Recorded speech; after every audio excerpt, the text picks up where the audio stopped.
بسم اللہ الرحمن الرحیم ایاک نعبد و ایاک نستعین۔ مراد سعید، سب سے پہلے تو آپ کو اور این ایچ او کو، آپ کی پوری ٹیم کو، سیکرٹری صاحب آپ کو سب کو میں خراج تحسین پیش کرتا ہوں، کیونکہ یہ جو آپ نے فگرز بتائی، میں شاید غلط ہو جاؤں، 16,000 کلومیٹر، 16,000 اور 6,118، ہاں۔ تو یہ جو آپ نے جو حکومت اپنے آپ کو کہتی تھی کہ وہ سڑکیں بنا رہی ہے، تو اس سے آپ نے یہ ثابت کیا کہ اور بھی بہت کام کر سکتے ہیں سڑکوں بنانے کے علاوہ، لیکن سڑکیں بھی ہم نے 3 گنا زیادہ بنائی ہیں۔ جی، میں اپنے سارے ساؤتھ پنجاب کے منسٹرز، ممبرز نیشنل اسمبلی، میں آپ سب کو اس چیز کی مبارک دیتا ہوں کہ یہ جس طرح شاہ محمود نے کہا، یہ بڑا ایک امپورٹنٹ سڑک ہے جو 3 ضلعوں کو جوڑ دے گی، اور جو ٹریول ٹائم ہے وہ کم کر دے گی، اور اس سے ہمیں پتہ ہے کہ اور بھی جس طرح کی کئی سڑکیں ایسی ہوتی ہیں جس سے ساری اکنامک ایکٹیویٹی بدل جاتی ہے، ایریا کی اکنامکس بدل جاتی ہے، تو انشاءاللہ یہ وہ سڑک ثابت ہوگی۔ میں صرف اس اوکیزن پہ جو امپورٹنٹ بات کرنا چاہتا ہوں وہ یہ ہے کہ جب ہم آئے، جیسی تحریک انصاف کی گورنمنٹ آئی، تو میرے خیال میں پہلے ہفتے میں شروع ہو گیا تھا کہ جی کدھر ہے نیا پاکستان، اور پہلے ہفتے میں شروع ہو گیا کہ گورنمنٹ فیل ہو گئی ہے۔ تو ہم نے بڑی صبر سے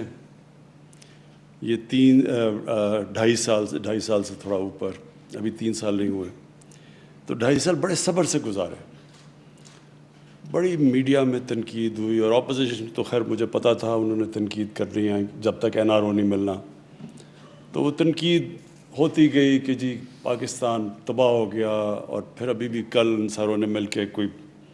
ڈرامہ کیا کہ پاکستان بربادی کی طرف چلا گیا، اور ہم میرے اپنے لوگوں کو بھی یہ بڑا مشکل وقت سے گزرنا پڑا، کیونکہ ہمیں مسلسل ہر روز تنقید سننی پڑی، اور لوگوں کو بھی اس طرح میڈیا نے ایک تاثر دیا کہ ایک دم ایک بٹن آن کرتے ہیں اور نیا پاکستان بن جاتا ہے، اور یہ ایک ملک کے لیے بھی، عوام کے لیے بھی، اور میری اپنی ٹیم کے لیے بھی یہ بڑی ایک بڑا زبردست سبق آپ سب کے لیے۔ وہ یہ ہے کہ چینج جب آتا ہے ایک معاشرے کے اندر، جدوجہد سے چینج آتا ہے۔ کبھی بھی کوئی معاشرہ ایک سٹرگل کے بغیر چینج نہیں ہوتا۔ کوئی بھی چیز دنیا کی تاریخ اٹھا کے دیکھ لیں، اگر آپ سٹیٹس کو بدلنا چاہتے ہیں، سٹیٹس کو کا مطلب یہ ہے کہ ایک وہ نظام جس میں لوگوں نے اپنے پنجے گاڑ لیے ہیں، جو کہ اس نظام سے فائدہ اٹھا رہے ہیں، اگر آپ اس کو چینج کرنا چاہتے ہیں، تو وہ جو لوگ ہیں جس کو سٹیٹس کو کہتے ہیں، جو ایک نظام کے بینیفیشریز ہیں، وہ کبھی بھی جد و جہد کے بغیر چینج نہیں آتا۔ یہ بالکل ایسے ہے کہ ایک آپ نے اپنے آپ کو آزاد کرنا ہے، مثلا انگریزوں سے آزادی لینی ہے، تو اس کی ایک بڑی طویل جد و جہد تھی، اس کے بعد آزادی ملی تھی۔ آزادی کی وہ تو 1857 کے اندر، 1857 میں ایک کوشش، بڑی قربانیاں دے کے لوگوں نے کوشش کی، اور وہ فیل ہو گئی آزادی کی جنگ، لیکن تب سے 1947 تک وہ مسلسل جد و جہد چلتی رہی، اس میں اونچ نیچ آتی رہی۔ ہمارے جو عظیم لیڈر تھے قائد اعظم، ان کی آپ سٹرگل دیکھیں، کبھی وہ اوپر جاتے تھے، پھر وہ دل برداشتہ ہو کے انگلینڈ چلے گئے،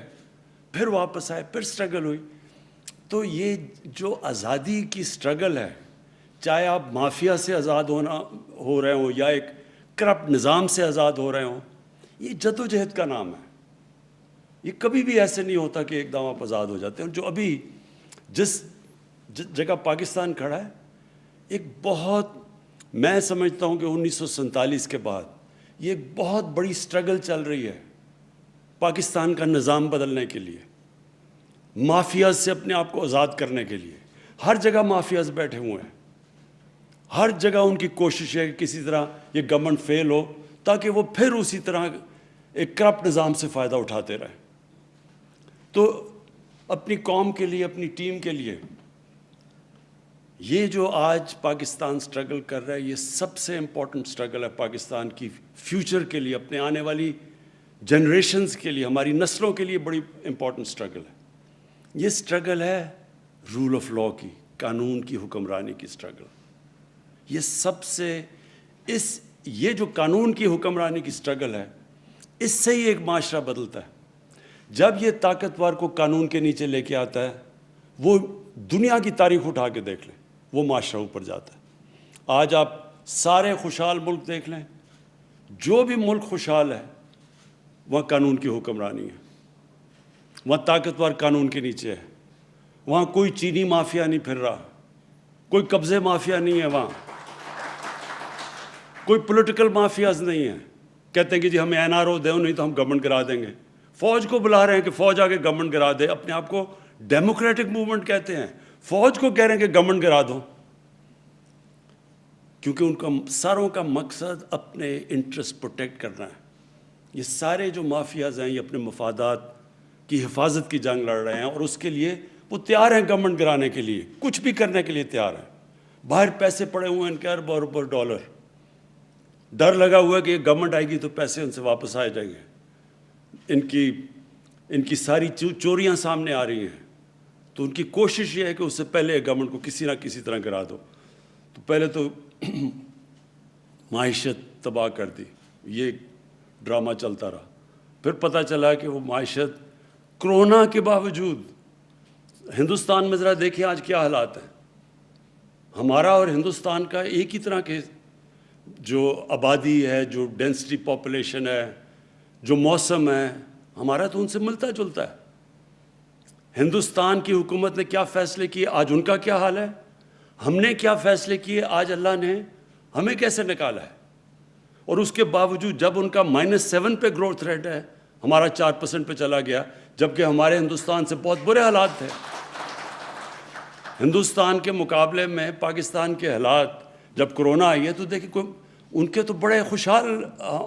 ان کے جو ملکی گروتھ ریٹ تھی، ان کے ریزروز تھے، ان کے روپے پہ پریشر نہیں تھا، ان کے تو ریزروز بہت بڑے تھے۔ ان کے مقابلے میں دیکھیں کہ پاکستان نے کس طرح یہ ایک سال، پہلا سال سٹیبلائز کرنے میں لگایا، دوسرا سال کرونا آ گئی، کرونا سے پھر اپنے لوگوں کو بھی بچانے کی کوشش کی، اپنی معیشت کو بھی بچانے کی کوشش کی، اور اللہ کا شکر ہے، کوشش انسان کرتا ہے، کامیابی اللہ دیتا ہے۔ تو جو آج جدھر ہم کھڑے ہیں اور جدھر آگے ہم جا رہے ہیں، اب میرا ایمان ہے کہ جو سب سے مشکل وقت تھا اس سے ہم نکل گئے ہیں۔ آگے جو انشاءاللہ وقت آ رہا ہے، یہ پاکستان کی جو ترقی آ رہی ہے وہ یہ نہیں ہوگی جس طرح پہلے کے سائیکل اوپر نیچے جس طرح ہم جا رہے تھے۔ یہ اب پاکستان وہ ادھر سے سفر شروع کرے گا جدھر سے ایک وقت پہ سارے ایشیا کے اندر پاکستان کی چوتھی اکانومی تھی 1968 میں۔ انڈیا، جاپان، چائنا اور انڈیا کے بعد چوتھا پاکستان تھا، اور اس کے بعد دیکھیں کہ ہم کدھر چلے گئے۔ تو وہ پھر سے وہ ساری جو پالیسیز ہیں، اپنی انڈسٹری کو انکریج کرنا، اب اپنے ایگریکلچر کو اٹھانے لگے ہیں۔ ابھی بھی ماشاءاللہ جو فصلیں ہوئی ہیں، پہلے کسانوں کو پیسے لے کے دیے، جو شوگر ملز پیسے نہیں دیتے تھے، ایک سال بیچارہ کسان انتظار کرتا تھا، پہلے اگر 180 ریٹ ہے تو 120 روپے ملتا تھا اس کو، پورا پیسہ ملا ہے، ٹائم پہ ملا ہے، اس پیسے کو کسان نے اپنی زمین میں لگایا ہے، ریکارڈ پیداوار آئی ہے۔ اور جب کسان پیسہ بناتا ہے تو وہ لنڈن میں میفر میں فلیٹ نہیں لیتا، وہ اپنی زمین میں پیسہ لگاتا ہے، ملک کو خوشحال کرتا ہے۔ انشاءاللہ اب کسانوں کے لیے جو ہم پیکج لے کے آ رہے ہیں، انشاءاللہ آپ دیکھیں گے کہ پہلے یہ 60s میں جو صحیح معنی میں ایک دفعہ جو آئی تھی گرین ریولوشن، ایک کسانوں کے لیے اور دوسرا انڈسٹری کے لیے، پھر جو اسپیشل اکنامک زونز ہیں جو ہمارے چائنا کے ساتھ اب سی پیک کا جو فیز اگلے فیز میں جا رہے ہیں، ان کی انشاءاللہ انڈسٹریز کی ری لوکیشن ہماری اسپیشل اکنامک زونز، تاکہ ہم ایکسپورٹس اپنی بڑھائیں۔ آئی ٹی کی ایکسپورٹس دگنی ہو گئی، اور انشاءاللہ یہ دگنی سے بہت تیزی سے اوپر جائیں گی، کیونکہ پہلی دفعہ اب ہم آئی ٹی کے اوپر زور لگا رہے ہیں، اور ہمارا ینگ پاپولیشن ہے، آئی ٹی کے اوپر زور لگایا تو یہاں تو بہت پوٹینشیل ہے۔ جو آج جو وہ کام کریں جو 20 سال پہلے کرنے چاہیے تھے، جو ہندوستان نے کیے، اور جو آج ان کی 80 یا 90 ارب ایکسپورٹ ہے آئی ٹی کی، ہم کہاں سے کہاں جا سکتے تھے اگر ہم یہ پہلے جو اب ہم چیزیں کر رہے ہیں. اس کے بعد 10 ڈیمز بن رہی ہیں پاکستان میں. پہلی دفعہ واٹر سٹوریج کے اوپر زور لگایا, کلین انرجی کے اوپر. ہمارے پاس 50,000 میگا واٹ کا ہمیشہ پوٹینشیل تھا ہائیڈرو الیکٹریسٹی کا, لیکن کسی نے, کیونکہ اگلے الیکشنز کا سوچتے تھے, کسی نے ڈیمز کا نہیں سوچا.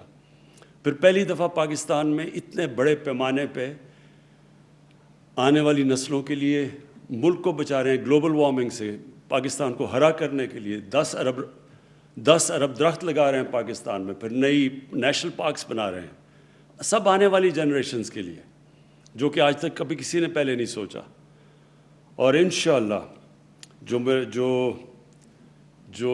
ابھی تک لوگوں کو اندازہ نہیں ہے کہ, اور جو کیونکہ میں